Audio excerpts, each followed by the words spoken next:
Pull! Oh! Ooh! Yeah! Woohoo!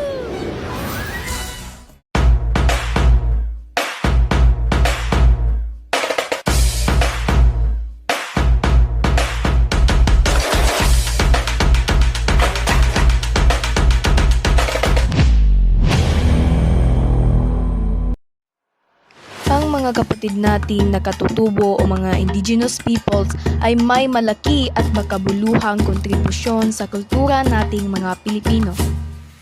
Ang mga Badyaw ay kilala bilang Egyptsi o nakatira sa coastal areas.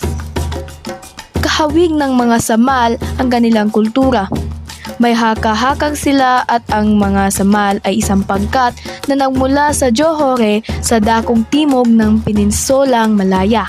Nakatira sila sa mga bangkang bahay, isang pamilya na may 23 miyembro ang maaaring tumira sa bangkang bahay. Ang kulintangan ay isang tradisyonal na sayaw ng mga Badyaw na namana pa rin sa kanilang mga ninuno. Ang galaw ng kamay at mga katawan ng mga Badyaw sumisimbolo sa alon ng dagat, habang ang galaw ng kanilang mga paa ay sumisimbolo naman sa mga isda sa dagat.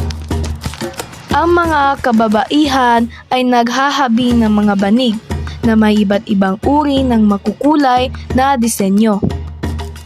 Ang kasal ng mga Badyaw ay isang tradisyonal na seremonya na nagdiriwang ng pag-ibig, pagkakaisa at ang kanilang pamumuhay sa dagat. Pangingisda ang pangunahin nilang hanap buhay. Gumagawa rin sila ng mga benta at mga gamit sa mga pangingisda tulad ng lambat at bitag. Ang mga Badyaw ay naglilimos dahil sa kanilang kahirapan. Ang kanilang tradisyonal na pamumuhay sa dagat ay naapektuhan ng modernisasyon at pagbabago sa kapaligiran na nagdulot ng pagbaba ng kanilang kita mula sa pangingisda.